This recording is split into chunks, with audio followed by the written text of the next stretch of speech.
those who don't know me, I'm Jeff Harris. I'm the Gary Cohn Goldman Sachs Chair in Finance and the Chair of the Finance Department.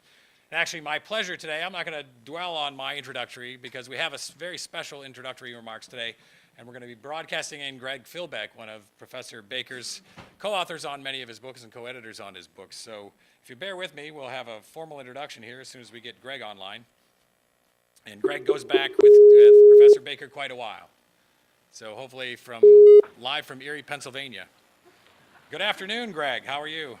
Hello, Jeff. All right. Well, we just did a brief introduction, and the floor is yours. Okay, excellent. Well, first, let me just say it's an honor and a privilege to be able to provide an introduction to Kent Baker and his remarks for the university professor lecture. I would love to be there in person, but since I can't, Jeff, I really appreciate the opportunity to do an introduction to Kent and to really celebrate all of his work that he has done, not only in the profession, but also for individuals within the profession and his assistance as a mentor and friend throughout time. So I just want to highlight a little bit of Kent's impressive record. I could probably talk for 2 hours and still not get through everything. In addition to all his fine work there at American University, he certainly has been a leader in our profession. He served on several boards of directors. He was been on the Eastern Finance Association board. He also served as vice president of programs and president for the Southern Finance Association. And since 1981, he's been the dean of the Executive Management Institute at the Textile Retail and Service Association. I've known Kent since 1999, and Kent is a forerunner in CFA education. The Chartered Financial Analyst designation is the world's largest designation in business. So each year internationally, over 215,000 people worldwide are taking that exam, and Kent's work at level 1 has transformed the lives of people literally throughout the world in CFA education. And he continues to this date to be a driving force in educational efforts. His work there with the local society, in addition to what he does internationally in his teaching efforts, has just been phenomenal. Kent has written or edited 25 books, including textbooks, and also he has published or has impressed 18 finance books with Oxford University Press and with Wiley and Sons. Now, in terms of that Oxford University Press, I'm privileged to be working with Kent as a part of an 11-book series that we have with in financial markets and investments. Is our series with Oxford University Press, which has been a wonderful opportunity and something that's relatively rare right now in the publishing world to be able to have your own series. So it's been a pleasure working with Kent on that.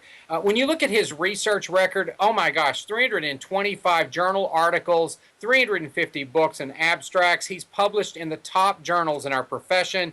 And on top of that, when you look at his impact, when you look at basically rankings that have come out over time, he is consistently ranked in the top 1% of individuals in this profession across time in terms of citations from his work. And his body of work is just astounding.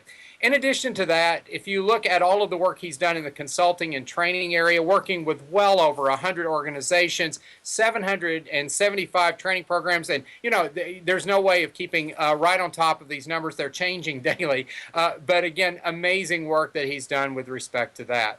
As you know, there at American University, he's received so many awards for teaching, for research, and for service, and including the University Scholar, Teacher of the Year, and the University Award for Outstanding Research Scholarship and other contributions. He's on 7 advisory and editorial boards, including Managerial Finance, the Journal of Emerging Markets, and the Journal of Financial Economic Policy.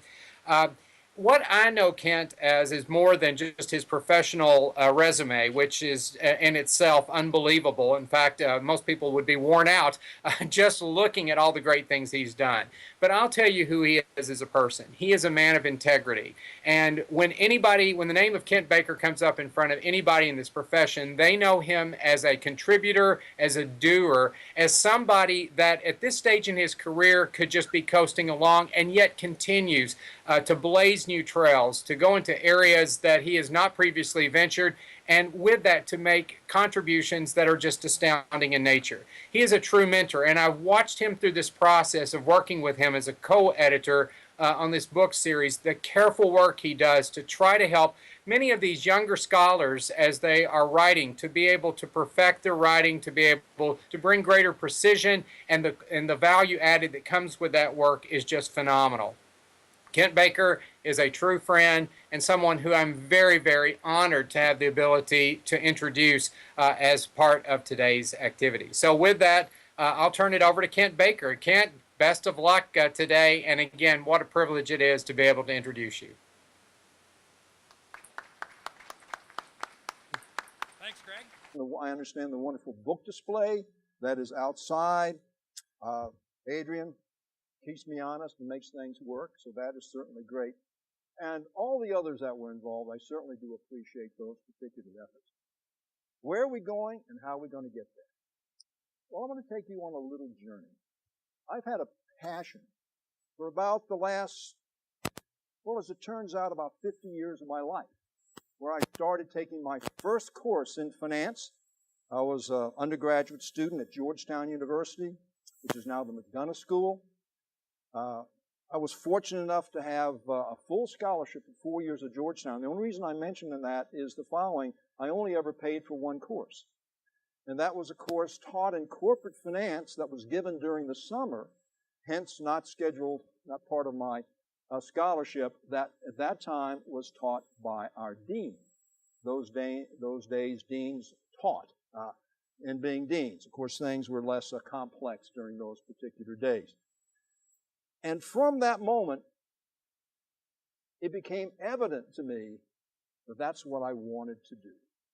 I wanted to go in the finance area. It is fascinating. That has more questions than there are answers, even after decades of work.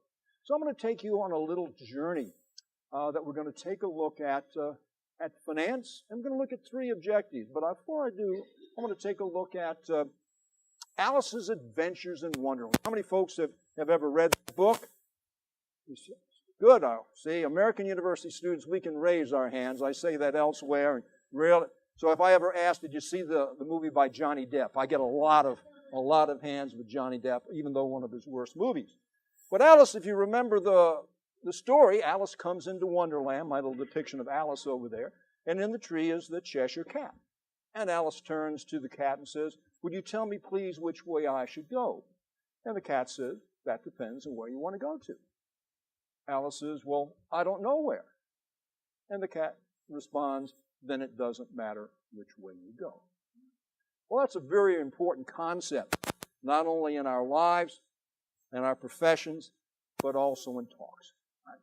So I'm not going to take you on a random journey over the time that I have with you. There's three things that I really want to accomplish. First, I want to take a look at, is there a link between theory and practice? And if so, what is that link? Now that should seem obvious, but it's like peeling the leaves of an artichoke. The more that you look into it, the more complex it gets as you start going down those leaves. A second thing that I want to do is to take a look at really the development of academic finance. An absolutely fascinating area. We're going to look at three periods. We're going to look at what we can call the old finance, modern finance, and into the new finance.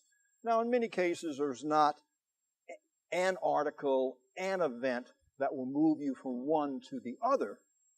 So I'll give you sort of that depiction here a little bit later on. So we're going to take a little walk, not a random walk, but we'll take a walk, as Burton Malkiel would say. Not a random walk. We'll take a walk through those particular areas. And the reason this is not history, reading history books. I lived through all three of those phases in my life. And so as a consequence, I want to be able to share with you some of those experiences. Maybe a little bit of knowledge, a little bit of wisdom, but certainly I have a perception on how things are. And the final thing we want to take a look is a role that I've devoted almost 40 years of my academic life of looking at the role of survey research. Now, in my career, as all of us do in our careers, we face different paths. And my path, the one that I chose, which was my passion path, so to speak, was not the well-trodden path, as you would see. I was into the area of behavioral finance before the term was developed. As a matter of fact, my first doctoral dissertation was in the behavioral finance area in the early 1970s that took place. The first article, one of the first major articles I published in the Journal of Finance was called Toward the Development of Client-Specified Valuation Models, in which I built the models not from the top down, but from the bottom up. So I'm going to take you into that area of survey research, and I should point out, as we'll see later on, survey research, even though widely used in many disciplines certainly outside of finance, is very infrequently used in the area of finance. So I'll make a little argument for the survey side. Not only the survey side, but also looking at experimental finance. I'll focus on the survey side here. So let's start out with that first area of taking a look at theory and practice and whether or not there's a link. So folks, in all of my classes, many of you have been with me, know that you're a very, very important part of those classes. So, do you think a link exists between theory and practice? What do you think? How many folks, first of all, I'll do this since we have, I know my colleagues over here are never shy, but how many believe that there's a link between theory and practice? All right? Good, good. All right. That means I can go to the next slide. Or maybe not, as we will see. One of my favorite quotes, Kurt Lewin, there's nothing so practical as a good theory. Wow, what a wonderful quote. Wish I had said that. Well, when we start examining that, what really becomes interesting is the word good. Right? Because in finance, and that's well focused my attention, we have many theories, but I can assure you, many are not good. Right? And many are not particularly practical. Even though none of my colleagues in this particular room or at American University, but looking outside, often will focus on theories that, shall we say, are a bit threadbare. Right? So we're going to look at a few of those when we go into the modern finance. So really, what this would say, Lewin's comment, if we want to look at a literal interpretation, is that theory can be applied to practice and used to guide it. Well, wouldn't that be wonderful? Right? The difficulty, of course, we have theory developed in very, very different ways that have very different intentions and very different results. Let's just contrast that particular remark to Warren Buffett. Well, in typical Buffett fashion, as you can see, well, it may be all right in practice, but it will never work in theory. Well, I think we could probably agree that Warren, I call him Warren, he calls me who, but I think we could take a look with Warren Buffett, he's done pretty well. Jerry, would you agree with that? Jerry is a true scholar of Warren Buffett over here. So Warren definitely has done fairly well, and he's really noted for many, many of his different types of thoughts. So this is a very, very different view that what happens in practice, my goodness, doesn't work in theory. So we have a couple different ways that we can approach. So let's take a look at the first piece over here. Does theory guide practice, or does practice guide theory? Interesting question. It's all a matter of perspective. Is the glass half full? Is the glass half empty? All right. So I'm going to develop camps over here for a moment. All right. I want you to look at those over here. And we all have leanings one way or another. All right. So I'm going to ask in a few moments how many folks believe in the first camp. Does theory guide practice primarily, or does it go the other way around? Does practice guide theory? So think about that for a moment. I'm going to ask for a show of hands over here. We will not record you for posterity over here, but well, we're going to come to that in just a moment. We're going to come to that in a moment. As you'll see, I don't believe there is a one truth that takes. But we have an or situation over here. Okay, so how many believe primarily that theory guides practice? Show of hands. Okay? Interesting. See, we're in the minority over there. How about practice guiding theory? Okay, we see many more hands that involve there. And our dean made a very important, oh, by the way, you were both all correct. This is the fallacy of the either or. Right?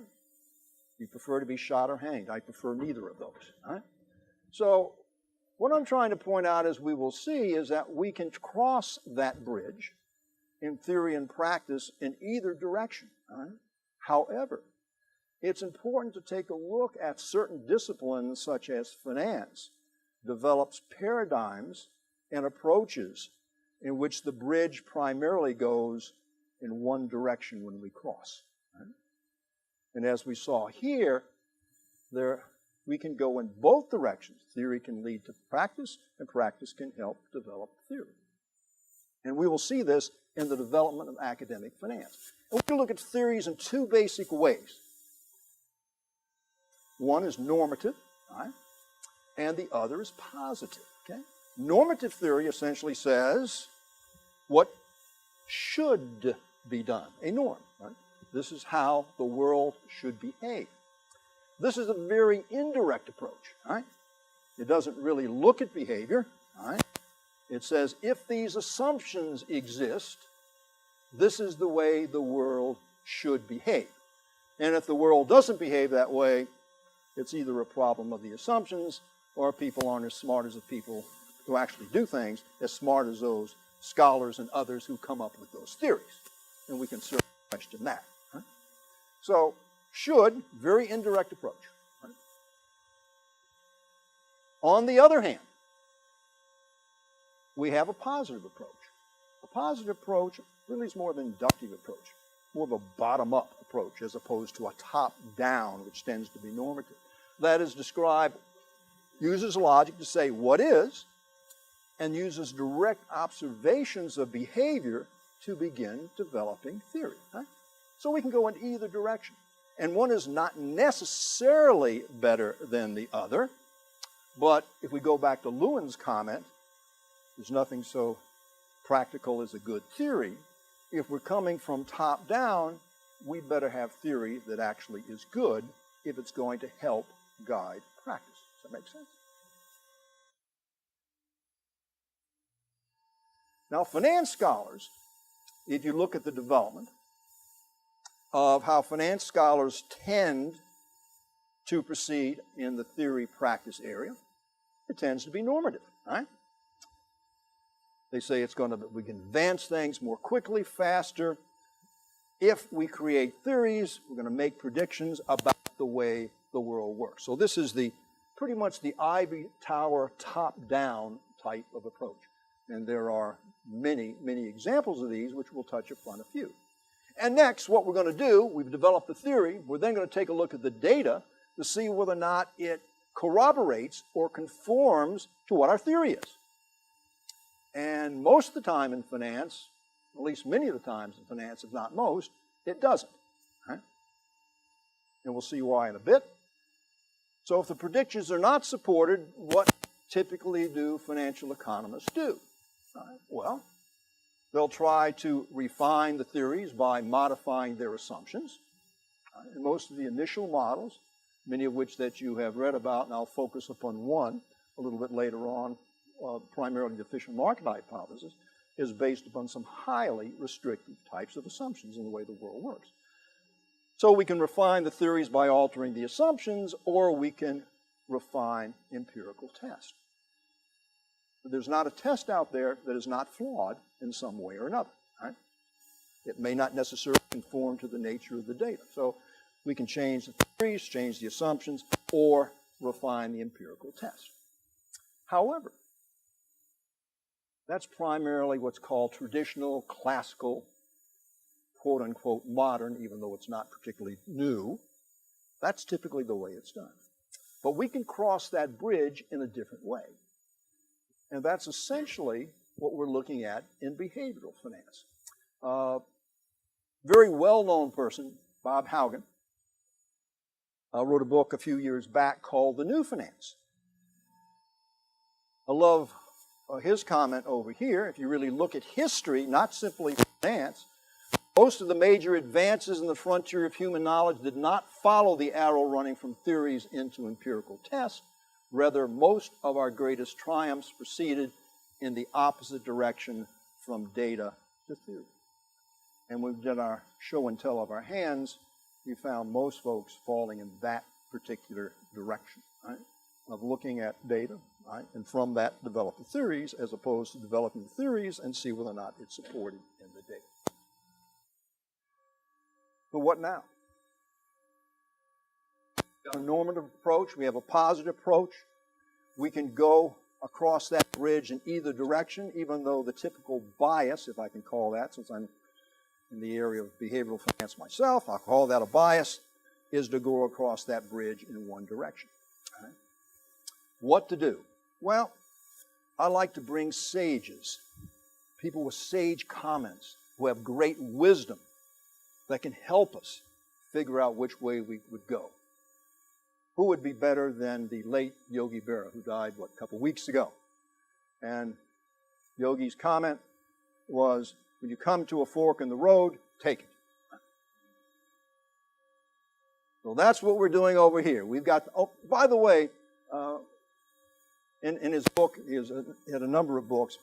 If you read how that came about, he was giving directions to one of his friends, Joe Garagiola at that time, on how to get to his house. And he said, yes, get my house. When you come to the fork in the road, take it. So I don't know whether or not Joe Garagiola made dinner, but nonetheless, he came to the fork in the road. So that is really pull together our first piece, right? The first thing. Right? We've got theory and practice. Right? Even though a tendency in finance is to go in one direction across the bridge, I think we could all agree that we can go in either direction, right?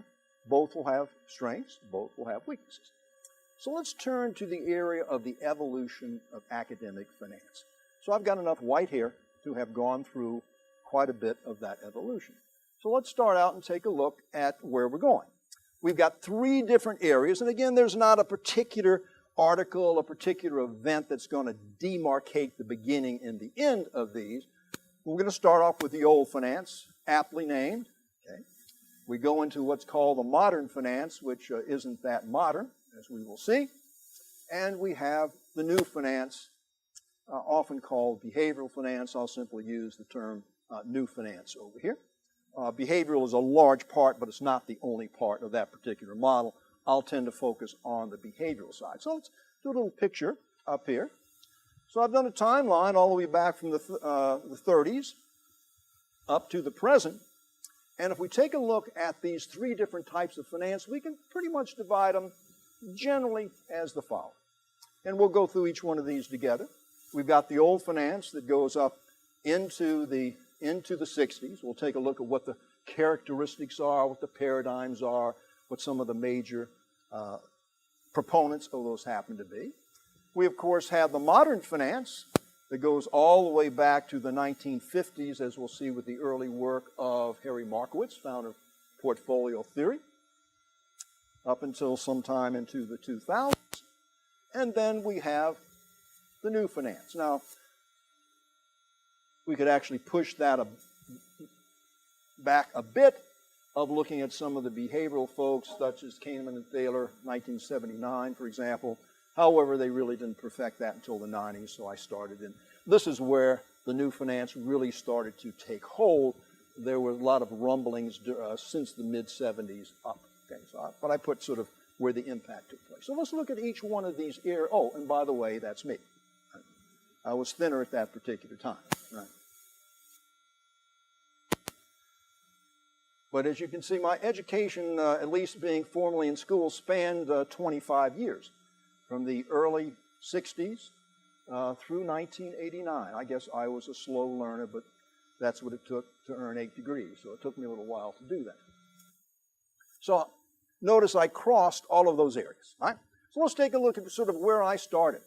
The first course that I went to at Georgetown University, things were very, very different than they are today. I'm not saying better, simply different. And there was a theme. Right? At that time, finance was a craft. Right? You learned a craft, become an expert in that particular kind of area.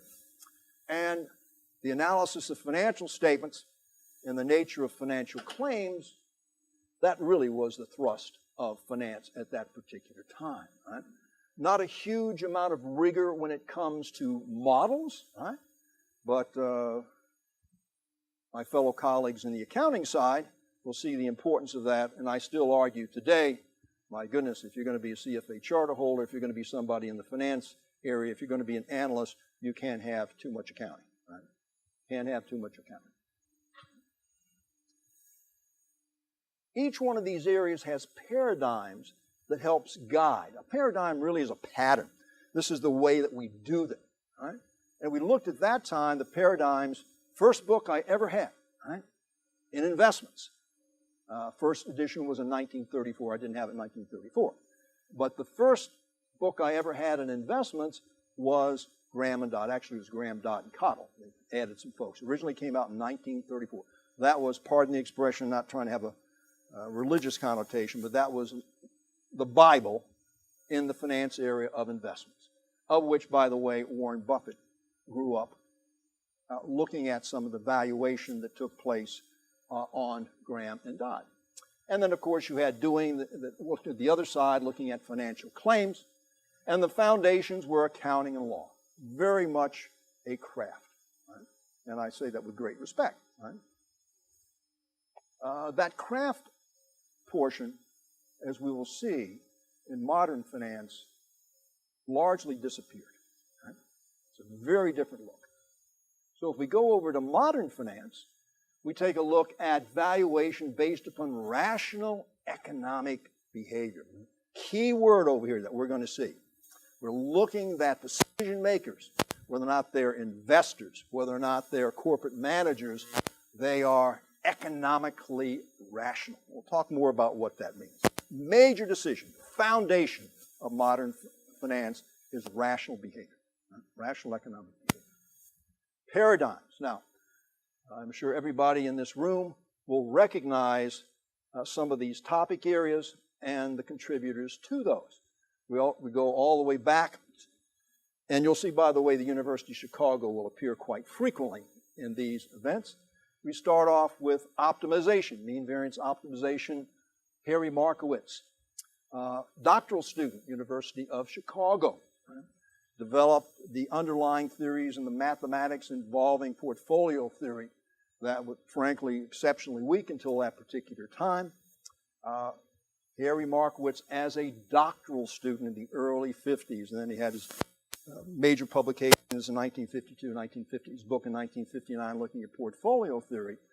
By the way, you see the names that are going to be shown in blue,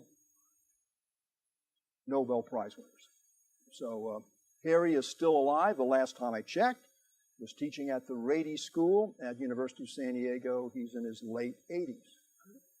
Guess what he's teaching? Portfolio theory. I think I'd love to take a course from Harry Markowitz. Then we go into the irrelevance proposition.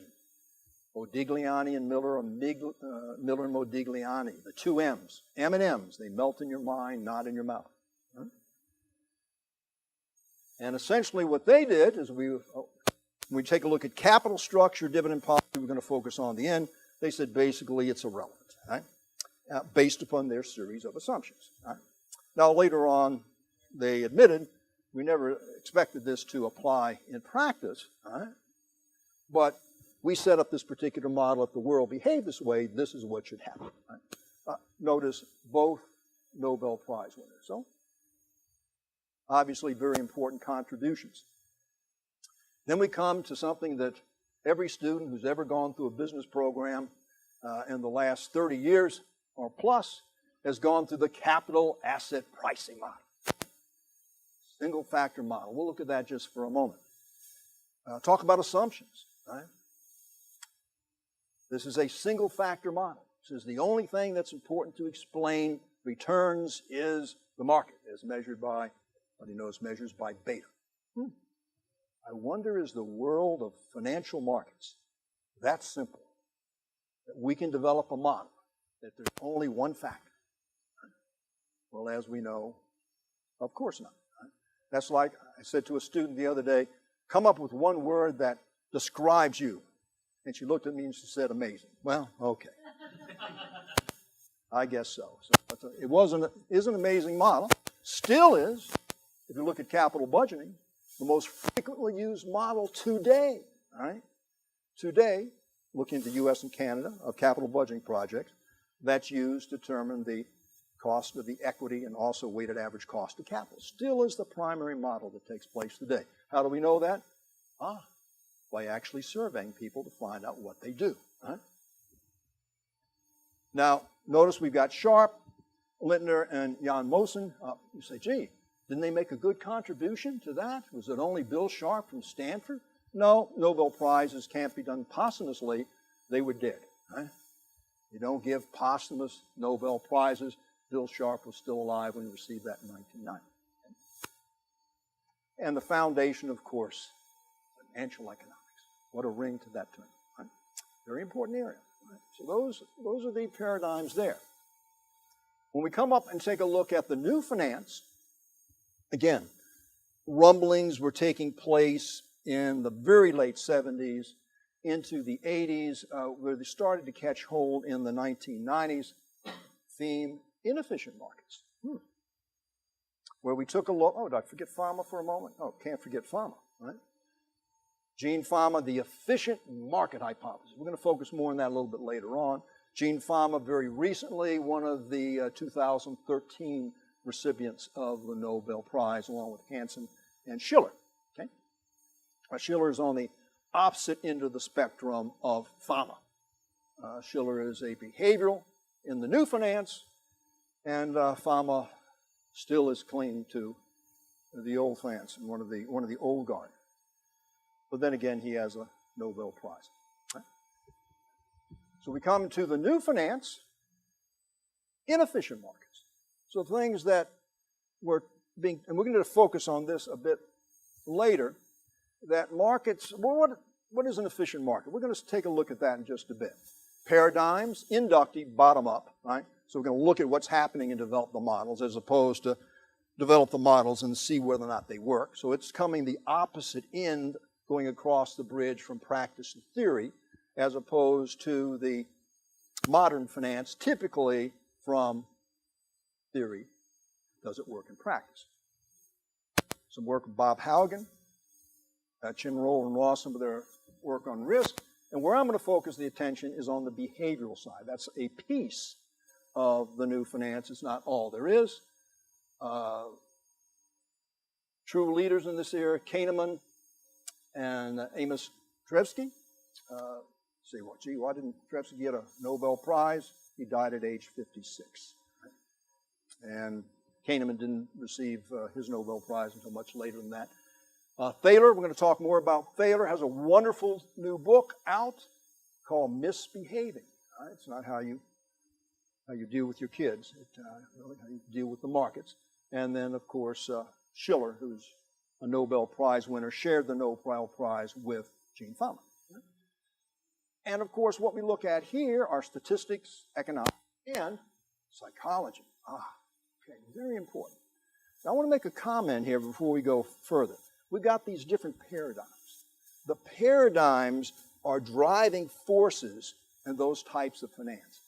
What's very, very dangerous, not only in finance, but in life, this is where I have the gray-haired perspective I can talk about, is when your paradigm becomes the paradigm.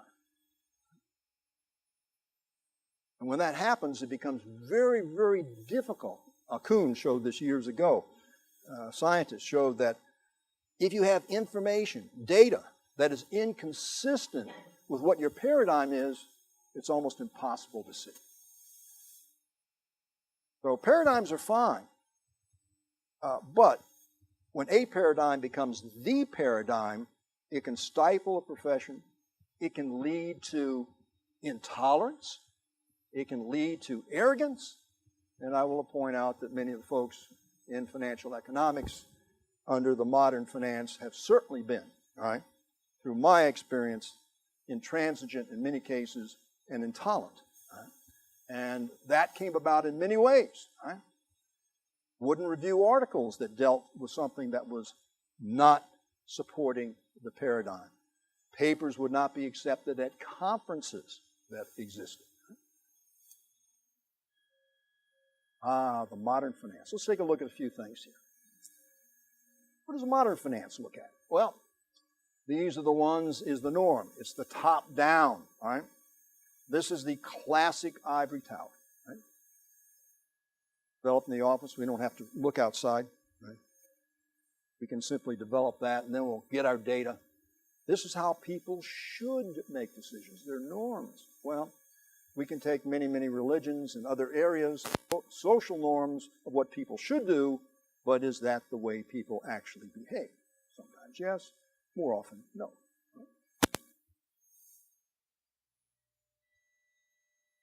My example of rational thinking over here. Right? So you can use the sign if you want to over here. So in modern finance, appropriate during this particular time, all right? That is not a finance professor, by the way. Right? Notice what the basis is. Rationality. Decision makers are rational and they're risk averse. Only the world operated that way, what would it look like? And if you take a look at optimization models, if you take a look at the other types of paradigms, that's what they're based upon. Right? Rational economic agents that occurs. So, rational behavior. What's very interesting here, we're all taking a look at a decision. We want to do that rationally, and the end result is we should come up with the optimal level of benefit. Right? The best there is. Right? Very few of us in our lives ever achieve the best there is. Some do, but that's a relatively small percentage. But in this world, it's the optimal type of behavior. Risk averse, the classic risk-return trade-off. Right? That if you're looking at an investment or a project and you have two that have equal levels of risk, you want the one that has the highest level of return with given levels of risk. Right? I like the work of Bertrand Russell. You'd have to go back a number of years to read that. Also a Nobel Prize recipient, but not in economics. Right? It has been said that man is a rational animal. All of my life, I've been searching for evidence to support this. Right? Actually, it's a pretty sage comment over here. Right? But nonetheless, modern finance is built upon the rational man argument. Homo economicus, right? Rational man, often called econs. Right? Modern finance ignores emotions. When we come to decisions, emotions are not part of the element. Right? It's not part of our humanity that takes place. Our rationality is what's supposedly most important.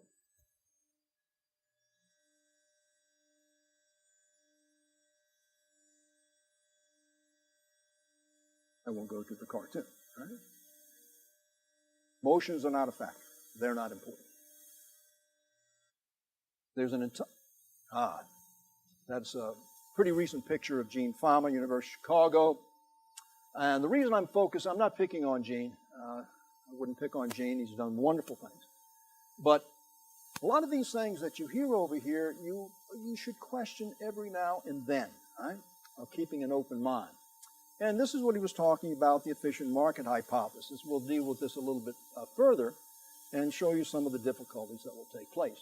And investment theory says that beating the market is impossible because stock market efficiency causes existing share prices to always incorporate and reflect all relevant information.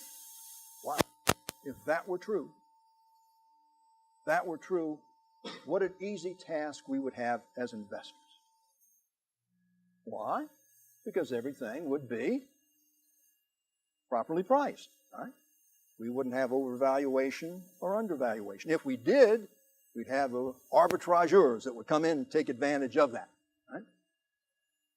So if that's the case, my goodness, I don't want to relate to my CFA charter holder or investment analyst that's active management funds. All right. This is one of the things that actually contributed, as we'll see on some later research, to passive investing, index investing, development of ETFs that took place. Not as a consequence, it was not as a direct consequence of the efficient market, but when they found the difficulties that involved. Right? Rarely do managers beat the marketplace. Right? First of all, it's not a fair game. Right? Managers have to deal with cost expenses that do not take place in an index, so they're running the race with one of their legs tied. Right? So here's a little story. Let's take a look at the story in a few moments, at some of the assumptions, and see whether or not intuitively you think those assumptions would be reflected in reality. And of course, if we don't see some strong reflections, then we couldn't expect to see the theory particularly do a very good job in practice. Right? Now, of course, the efficient market folks will say, well, hey, it's unimportant if the assumptions are not supported as long as the end result is similar. Right? Well, let's just take a look at these. These are underlying assumptions of efficient market theory that every business student in the last 30 years has seen. Security markets are perfectly competitive. No, they're not. More so in developed markets than in emerging markets. Markets are frictionless. No, they're not. They're taxes, transaction costs. There ain't no free lunch out there. Right? Investors are myopic. All investors have the same one-period holding. Right? Now, I may have a holding period that's probably much shorter, I assume it is, than a lot of the folks who are much younger than I am. Right? But we are going to look at the same holding period. And the reason that's being is because you have different holding periods that will have different returns and make the model much more complex. So that's not true. Investors are mean variance optimizers. We're all going to have optimal portfolios. How many folks have optimal portfolios? I won't ask you to raise your hands. Right? That's not true. It'd be nice, but it's not true. Markowitz. Investors have access to the same information and analyze it in the same manner. No, they don't. People have different access to information, have different abilities and skills to be able to analyze that. Investors have unlimited borrowing and lending at the risk-free rate. No, they don't. You can lend to the government. Well, today it's a little more different. You get forced down pretty much to a zero interest rate that occurs. Certainly not when this was developed. And, one of my favorites, investors have homogeneous expectations. So if Barbara and I were to switch our glasses, we're going to see the world in the same way. I doubt that because we probably have very different prescriptions that are going to be involved. So what I try to remind students who are looking at models, capital asset pricing model has similar assumptions, by the way. Capital market theory has similar assumptions. Efficient market has these assumptions over here. I make the following comment. The problem with assumptions, I tell my students the following. It's a good idea to check the water in the pool before jumping off the diving board. Because that's what can happen. Right? Very hard to change course in mid-flight and you end up with an unpleasant splat. Right? But what's happened so frequently is that professors and other users, all right, will take a model and believe that's reality and forget about the assumptions. And then they are tremendously surprised when the model doesn't work out very well. There's a story, Gene Fama, an investment banker, walking a little park, a couple little parks not too far off Wall Street. Investment banker and Fama walking down, there was some grass, and on that grass was a $100 bill, and Fama walks past it. And the investment banker says, well, why didn't you step down and reach down and pick up the $100 bill? He says, because it was actually there, somebody would have already picked it up.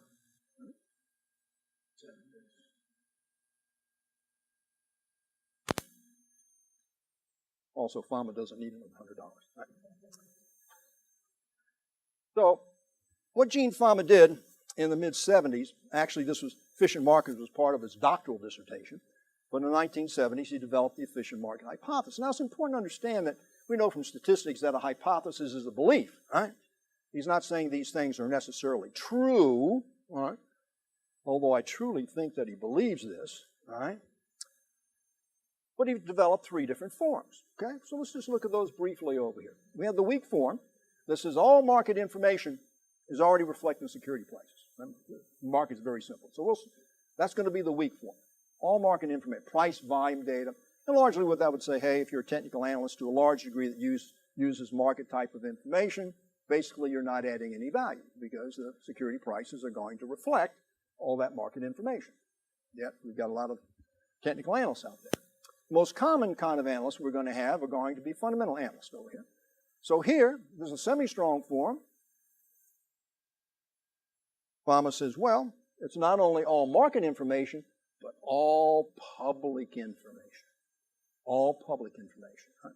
That's largely what fundamental analysts do, right? They look at all available information, come up with their recommendations, buy, sells, holds, etc.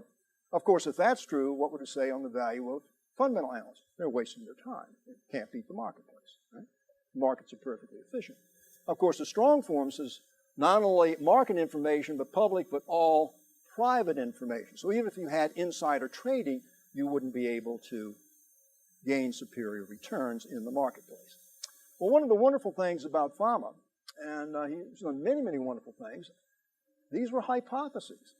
There are probably, during a period of a 20 or 25 year, more doctoral dissertations in finance written related to whether or not find data that supported the efficient market hypothesis. So what did we see over here? Well, when we started gaining some data, obviously long before with Benjamin Franklin, what we found was the following. One of the great tragedies of life is the murder of a beautiful theory by a gang of brutal facts. Right? And that's what researchers started to do. Hundreds of those. Dozens and dozens and dozens of doctoral dissertations. I must admit, I'm part of that crowd over there, checking out largely the semi-strong form. What we find is high degree of support for the weak form. Semi-strong form, a lot of anomalies that we'll talk about. In other words, inconsistencies, and almost universally no support for the strong form. But we've had the murder of a beautiful strategy, beautiful hypothesis or theory by facts. The criticisms, look at these briefly over here. So what happened? If we look at the efficient market hypothesis on the possibilities, it's at the extreme end of what can occur, right? It's at the extreme end. So here we have a theory that deals with the extremes within the marketplace.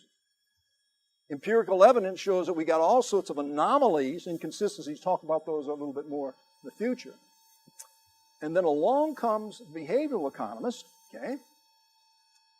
And they basically say, you know, we've got all of these anomalies, all these inconsistencies within the theories. Why do they occur? And one of their major arguments was because, first of all, folks are not always rational. They're always human. But as humans, sometimes we're rational and sometimes we're not. And that's what they talked about as cognitive biases that also can relate to emotional biases and human errors that you and I commit all the time.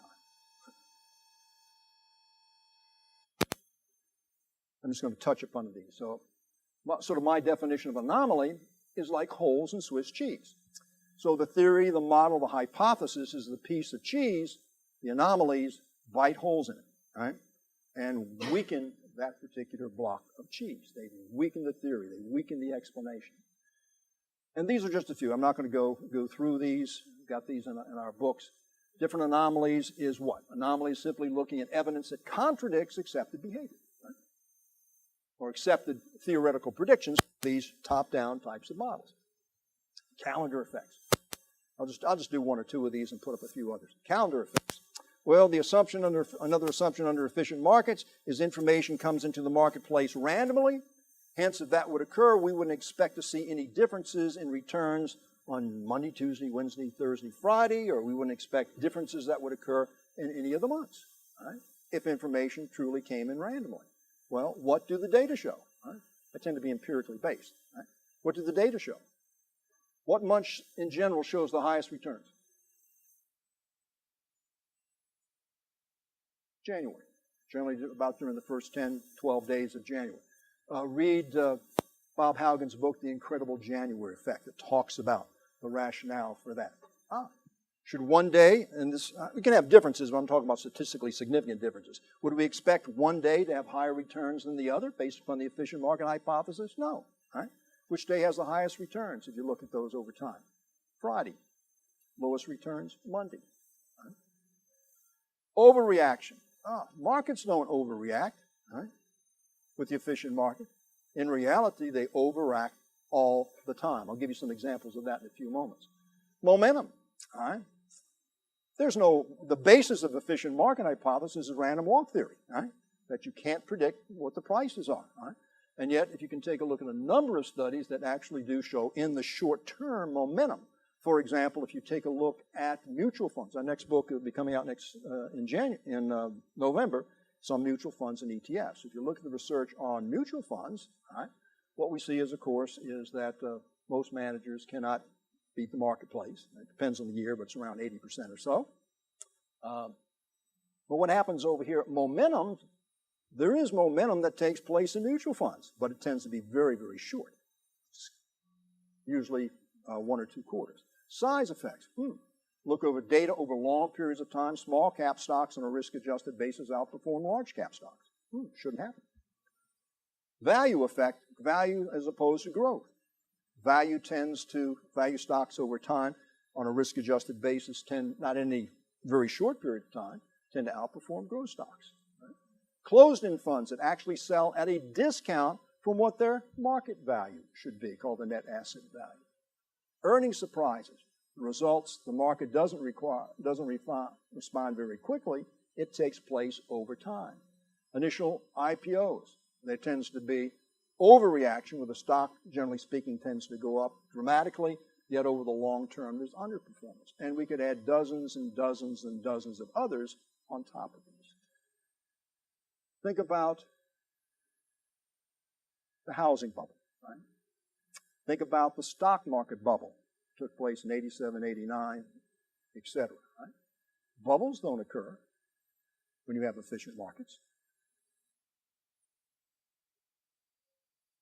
So proponents of modern finance, this is what happens. It's like a loss that will occur. And we go through the stages of grieving. Right? So first of all, they ignore the evidence. Right? And then, of course, what you do is cast aspersions on those who develop the evidence, right? The models were not good enough, right? There were problems with your assumptions. Forget about our assumptions and our models. Your models weren't good enough. They dismissed the contradictory evidence. Says problems with your methodology. But despite all of the beautiful elegance, and these models are beautifully elegant, are worth Nobel Prizes in elegance. They typically do not have much in the way of predictive power. And generally, when we take a look at a model, we'd like a model to have strong predictive power. Right?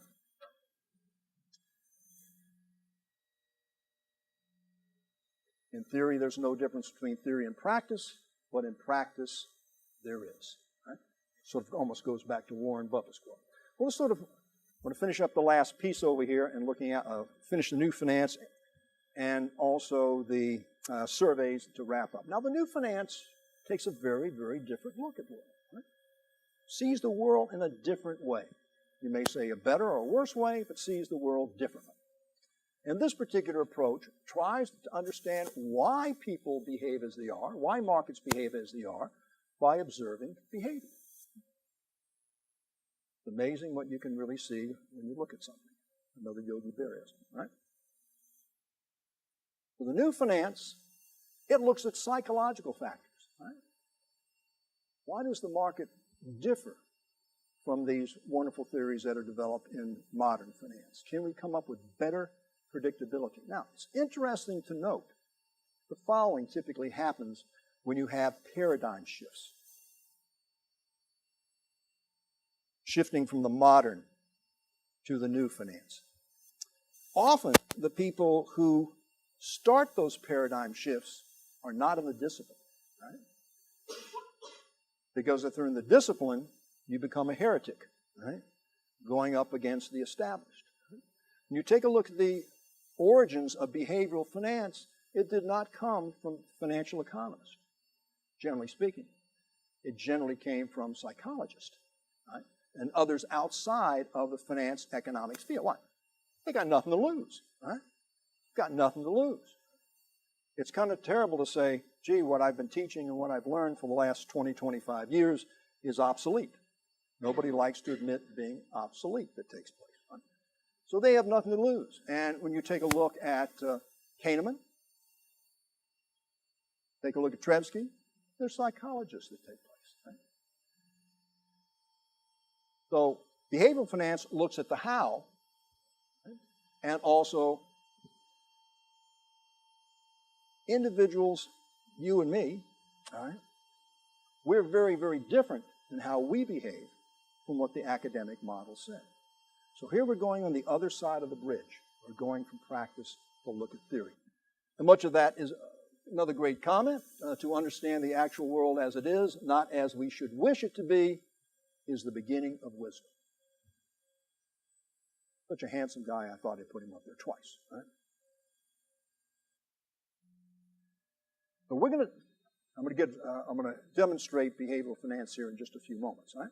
So what we're looking at here is that people behave irrationally. However, the beauty of behaving irrationally is that we can predict it. Now, we can't predict it with 100%, and none of the finance models that financial economists have are 100% accurate. Right? So we're not trying to look at that bar of being 100% accurate because people are different. Right? But we can develop models that have high degrees of predictability of what people are likely to do. And that's where I've spent much of my life, academic life, in this area. A couple basic tenets. Bounded rationality. Now remember, in modern finance, we're all optimizers, Ajay. We're all optimizers, right? Not here. Right? It says, hey, with all the information that's out there, wow, it's very, very difficult to try to absorb that and become an optimizer. So when people make decisions, their rationality is limited by what? The information they have. Remember the assumption? All information is free, we all have access to it, and we all analyze it in the same way. Well, I comment that's not true, at least in reality. The capacity to evaluate and process information is all going to be the same. No, it's not. That differs, right? From those who are very skilled to those who have no skills at all. And, of course, the amount of time that we have to make a decision. So economic rationality, bounded rationality says we're really limited. As a consequence, what happens? In order to try to deal with this abundance of information, the data that we have constantly coming to us, is to develop what is known as heuristics. Right? Heuristics are nothing more than rules of thumb. Now, these heuristics can save us time, effort, and energy, but they can also be very damaging if they're inappropriate heuristics. Let me give you a quick example. Let's say that you are thinking about investing in mutual funds. Right? Now, by the way, there are 77,000 plus mutual funds in the world. It's quite a few. Over 8,000 in the United States, and I doubt that any individual investor is going to look at every one of those, right? There's too many out there that's going to take place. So often we say, what mutual fund should we select? Well, here's a heuristic that a lot of folks have done. One of the most common heuristics that takes place in the mutual fund area. Well, they say, well, I want to invest in a mutual fund, and let's say I've decided it's going to be a stock fund. What I'm going to take a look at is past performance. Or I'll look at how many the Morningstar ratings, right? And I'm going to take a look at past performance, and my goodness, we had good performance in the past. I'm using that I'm extrapolating that into the future. That's known as representation bias. Current performance represents what's likely to happen in the future. Well, how does that work in practice? Answer, terribly. Terribly. One of the biggest mistakes you can make is chasing winners, right? Look at the data, right?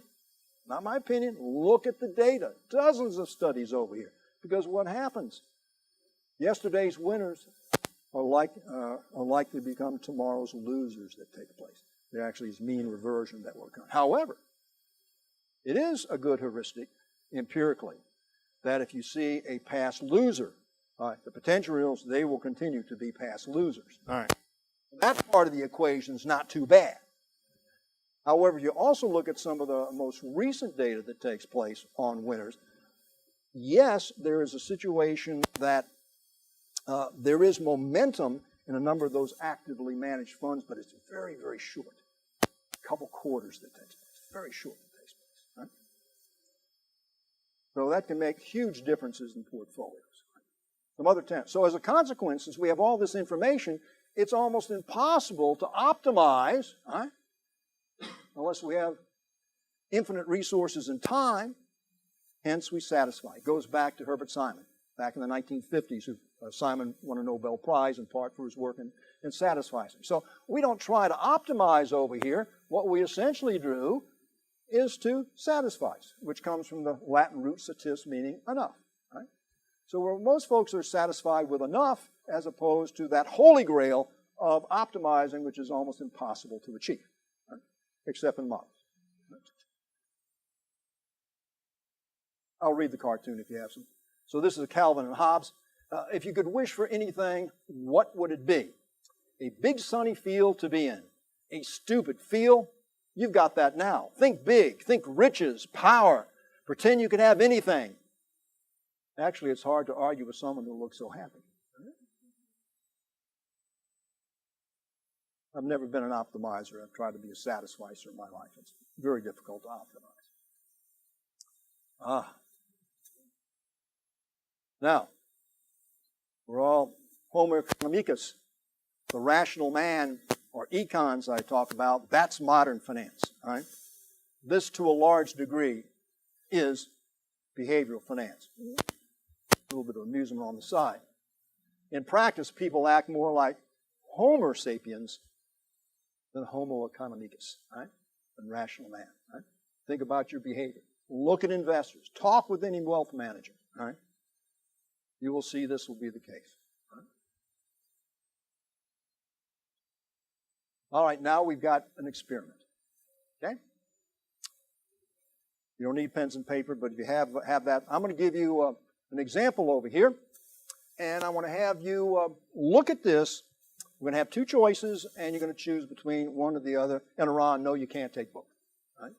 It's going to be one or the other over here on this particular one. Right?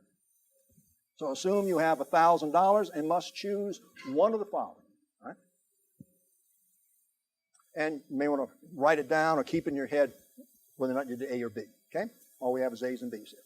You have a 50% chance of gaining $1,000 and a 50% chance of gaining zero.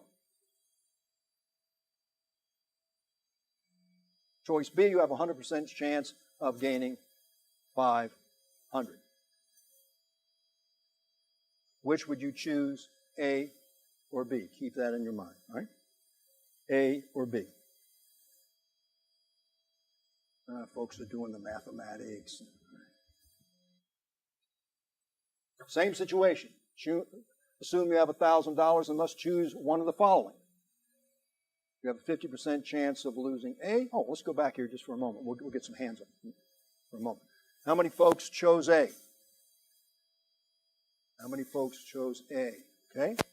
How many folks chose B? Okay. Some more people on B. Remember that. You have a 100% chance of gaining 100. All right. Assume that you have $1,000 and must choose the following. 50% chance of losing 1,000 and 50% chance of losing 0. Choice B, you have a 100% chance of losing 500.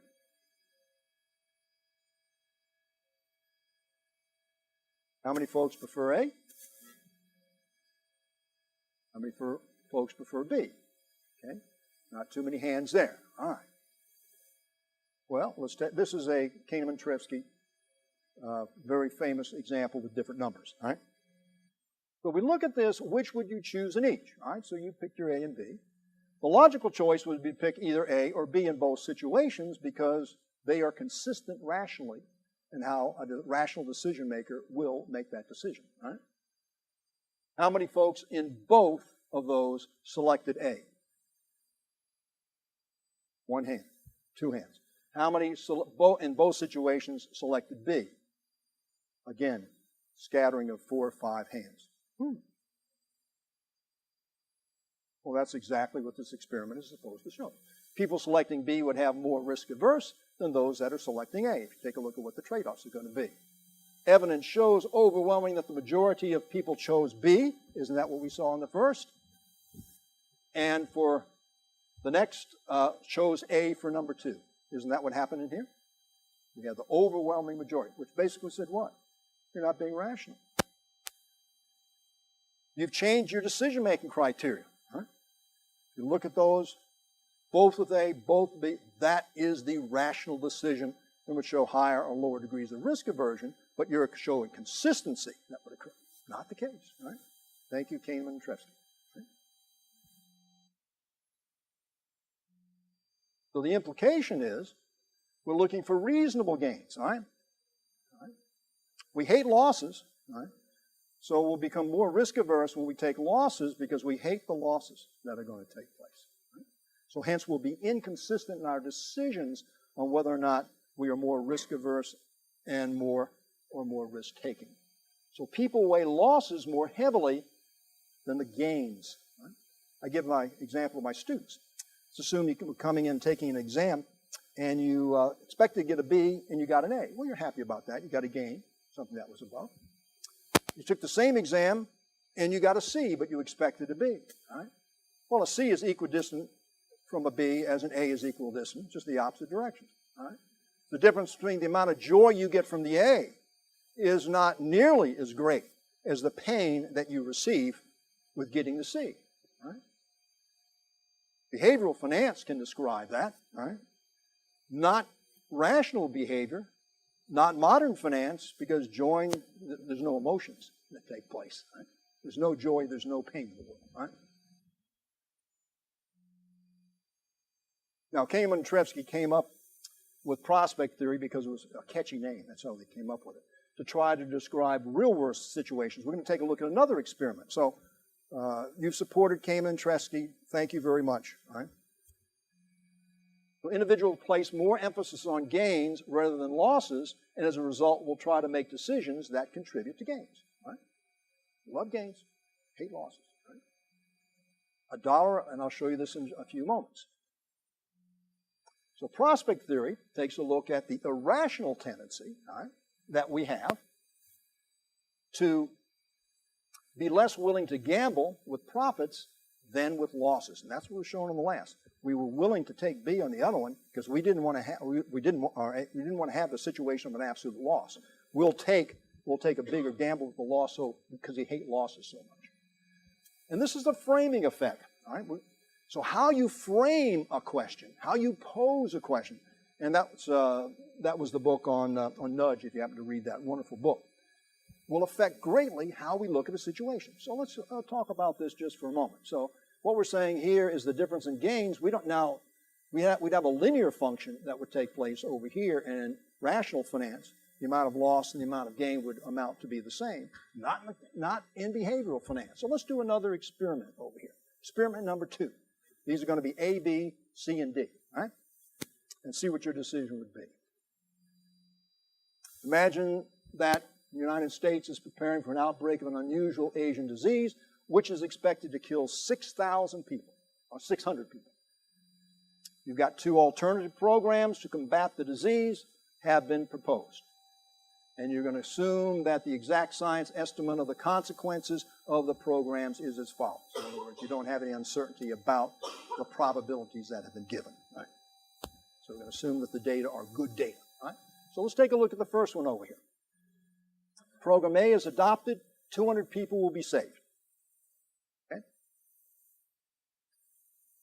Program B is adopted. You have a third probability exists that 600 people will be saved, and 2/3 probability that no one would be saved. Okay? Which program would you favor, A or B? Keep that in your head. How many folks favor A? How many folks favor B? Fewer hands. Okay? The behavioral scientists love all of you. Right? Take a look at the next. Second group of people is given the same problem, but is asked to choose between two different programs. If program C is adopted, 400 people will die. If program D is adopted, a third probability exists that nobody will die, and 2/3 probability that 600 people will die.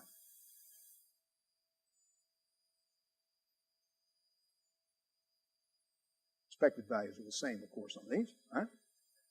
For our math folks. Which program would you favor?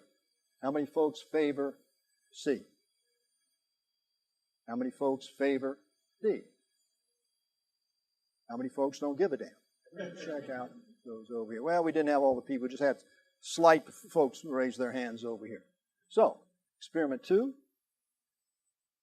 Well, whether or not you take A or B shows whether or not you're risk averse or whether or not you are risk taking. Right? That's essentially what that's going to show. So behavioral finance, so when a problem is presented in terms of gains, people are going to live, right? People will tend to be risk averse, but when the problem is talking about losses, right? X number of people are going to die versus the probability, they'll make the bets on the probabilities, right? Because they hate losses a lot worse than gains, have a greater impact. So modern finance is, if you had a consistent choice, you would have A and C if you're risk averse, and B and D if you're risk taking. How many folks had A and C? How many folks had B and D? So that basically shows that we have greater risk aversion in this group over here. All right, loss aversion, of course, we hate losses much more than gain, dollar gains. Here's a great way to look at this. We have a $50 gain. This is a classic value function over here.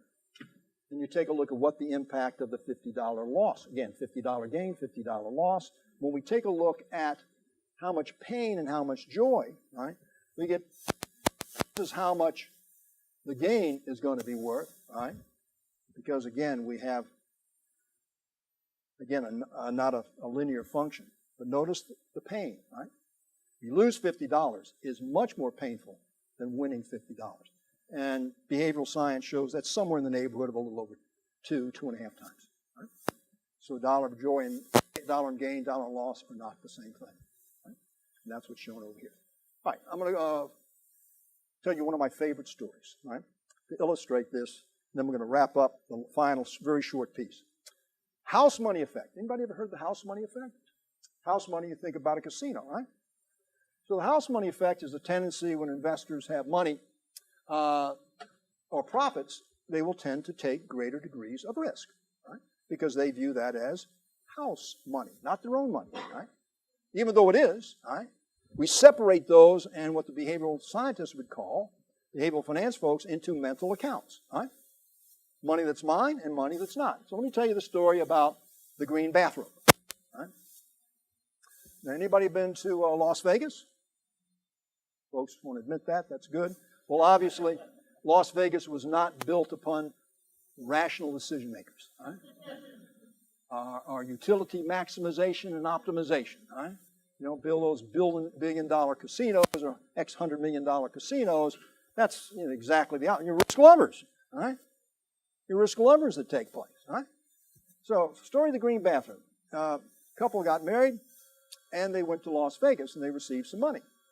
And during the day, after the wedding, they gambled away everything with the exception of $5. That's all they had. They went out to dinner and went back up to their suite.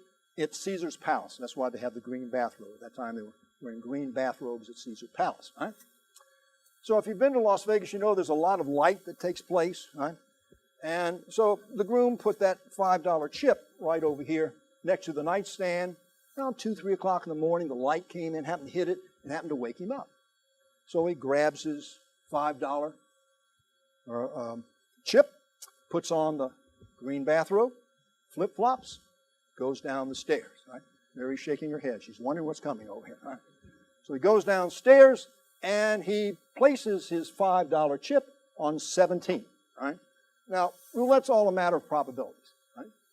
You have a 2.63% probability of actually winning if you place on a single number under American roulette. Slightly different if you use European roulette.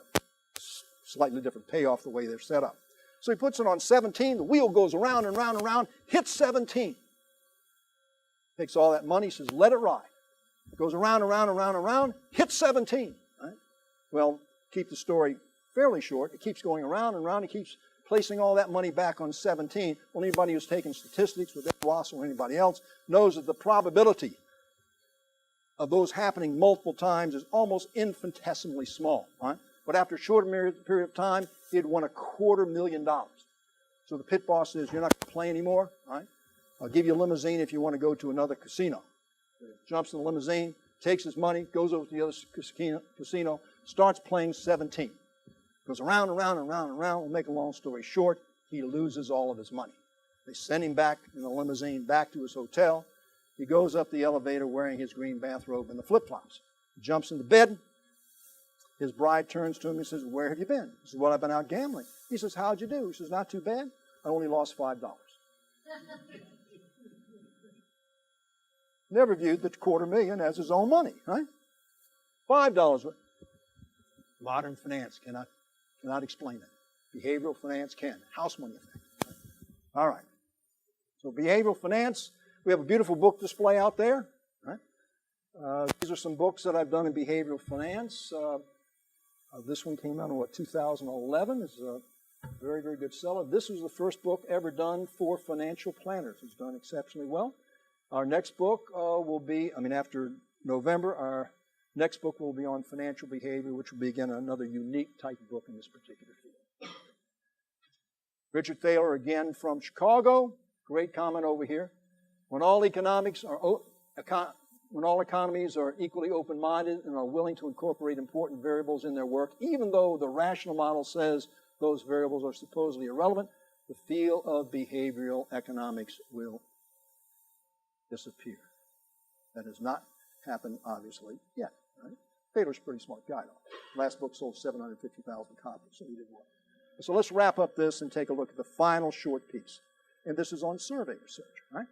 So on survey research, this is a different approach. It's not a top-down approach. Right? But when we take a look at surveys, I'm going to read you a little story. Okay? This particular story is an allegory that we included in our survey research book, and it has 3 characters. Right? Those characters are a turtle, a tadpole, and a frog. This allegory was developed by John Percival in a wonderful article years ago called Why Don't We Just Ask Them? Right? So this is a story that relates to a frog pond served by several inhabitants, turtles, tadpoles, and frogs, as we see up here. Those who rule the frog pond believe that tadpoles should receive training in frog pond school to become successful frogs. Traditionally, turtles did not do the teaching, except for a few resident frogs and residents who gave special lectures. Most turtles in different frog pond schools taught the same frog pond theory that assumed rational behavior. The turtles told the tadpoles that they needed to learn what frogs should do, not what frogs actually do, because the normative approach would teach tadpoles how to think. Good professor, I'm buying into that. Tadpoles repeatedly pointed out to the turtles that frogs often did not behave the way the theory said they should. That is, the facts did not fit the theory. Although this was a source of puzzlement, the turtles said they knew best. They pointed out that over the years, most eminent turtles had developed and empirically tested numerous theories. When the tadpoles asked why the turtles did not ask the frogs why they did what they did, the turtles simply scoffed at this naive question. Such an approach would be unscientific. Furthermore, frogs would not be able to rationally explain their behavior. Thus, if the turtles could not fully understand frog behavior, how could frogs possibly understand it? According to the turtles, the moral of the story is that we should not let what appears to be facts cause us to deviate from our commitment to sound theory. Wow, that's a great story. That's a great story. I'm sure none of us in here have ever been guilty of that problem of being turtles, right? So survey research, this is one of those paths that I've been going down for about 40 years. And survey research, anybody in finance know, is not particularly popular, right? John Graham, very well known from Duke, made a comment a while back, talked about survey research is by no means a standard academic approach these days. Certainly true. In fact, it's sometimes looked down upon in academic circles as unscientific. Right? That also is certainly true, right? At least from experience. But the problem of looking at survey research being unscientific is truthfully undeserved, right? It simply is a different way of looking at things, right? Remember, when we get too close to our paradigms, it's often difficult to see things that are different from what our worldview happens to be. So survey research really helps us understand what the world is and how the world behaves. And by the way, without survey research, as we report in our book, Survey Research, Bridging the Gap Between Theory and Practice, many of these elegant theories would have gone unchallenged. A lot of benefits. I'm a great believer that by simply looking at secondary data, you cannot truly understand beliefs. You can't truly understand motives. You can say statistics will show the following in support of a hypothesis, but that's an inference as opposed to actually describing what that behavior happens to be. Another real benefit, at least of the work that I've done and so many others in survey, it helps to not only validate the theories where they are worthy of validation, but also complements, provides a different look, provides a different way to understand organizations. Many academics, finance and otherwise, have never been in organizations in which they actually did the things which they're studying. Right? So this gives you the view from the people who are the doers. And also important, it can uncover different areas of research for the future to help develop theories, hypotheses, explanations. One of my favorite quotes, Bruno was at the University of Virginia, served as their associate dean for many years, very well-known individual. I loved his comment. He was actually relating to mergers and acquisitions, but I apply it in this case. The task must be to look for patterns of confirmation across approaches and studies much like one sees in the image of a mosaic of stones. You look at a single piece, it's hard to see what the image is. You look at the image as a whole, you can begin to see a picture of, my goodness, that's a frog, or it's a turtle, or it's a tadpole. Right? I'll skip the limitations for the matter of time we have over here. I'm just going to give a quick illustration of this and then wrap up. Fisher Black, a wonderful thinker, died of cancer in the 90s. This is an area that I've devoted about 40 years of, part of my research life is looking at dividend policy. Why do companies pay dividends? And some of the early theories really developed back in models in 1956 with John Linton when he was at Harvard. By the way, using survey research. Right? Interviewed a series of manufacturing firms, only 44 by the way, developed a very, very famous model that still is supported today based upon some of the latest research. Right? And he said, the harder we look at the dividend picture, the more it seems like a puzzle with pieces that just don't fit together. Right? And like true academics, folks will try to say, let's try to put together some of those puzzle pieces to see what the problem is. It should be very, very simple. Right? Well, that's in theory. Right? Yet, I won't go through all of these, but you probably read about, we have dividend relevance theory, so dividends don't mean. Miller-Modigliani. Residual dividends. Companies should use, I'll only do the first two. Companies should use dividends for projects that have high returns. If they don't, they should pay it back to their shareholders. Right? Bird in the hand. Bird in the hand's worth two in the bush. I'd rather have the dollar in dividends today as opposed to the future of the dividends in the future because they're less risky. Tax clientele. Different tax rates, not today, but different tax rates that take place between dividends and capital gains. So whether you sell the stock or you hold it and get dividends, will have different tax effects. Asymmetric information. When companies go ahead and make dividend changes, that provides a signal to the marketplace, and the marketplace often looks for signals. They can be positive or negative.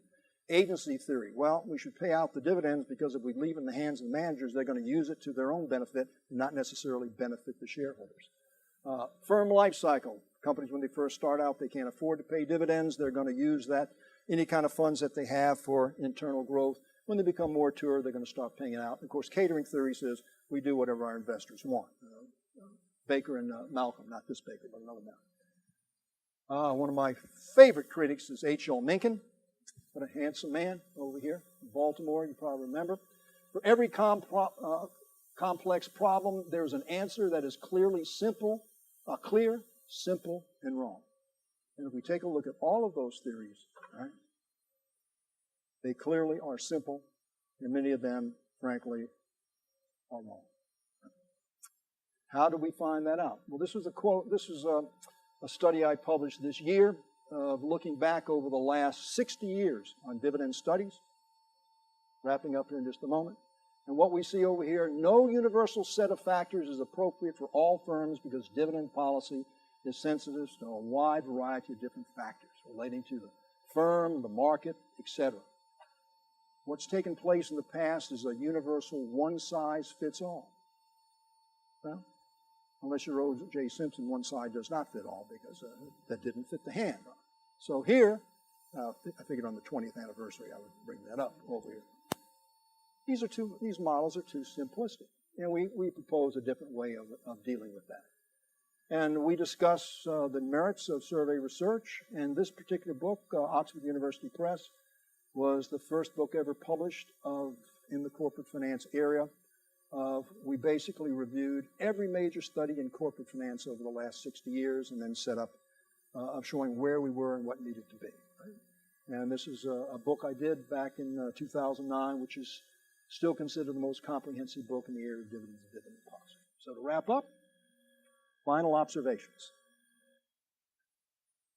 Bottom line, remember I had 3 objectives. I had 3 purposes here. First one, theory and practice are a two-way street. We can go in either direction. We can go from theory to practice or practice to theory. Right? And certainly we can have, theory can influence practice as we've seen. Many wonderful things in the modern finance that have influenced practice, have helped decision makers, have helped not only corporations but investors. But on the other hand, we can have survey research inform theory to help develop better theory. And we have had much of that, not as much as I think should take place, but nonetheless quite a bit. My observations that few, with the exception perhaps of Gene Fama, accept the notion that market outcomes are always efficient in the rational man approach, and that this is the only approach to take. Right? So if you look at the wave, you're not going to be swept over by modern finance. The wave that you're going to be swept over is going to be on the behavioral or the new finance side. And finally, as I talked about, survey research, as well as many other types of experimental research that can be equally, if not more valid in some certain kind of situations, can help us not only explain the theories, but help develop new ones. And I'll end with a very famous quote by Fisher Black, and that is, in the end, a theory is accepted not because it is confirmed by conventional empirical tests, but because researchers persuade one another that the theory is correct and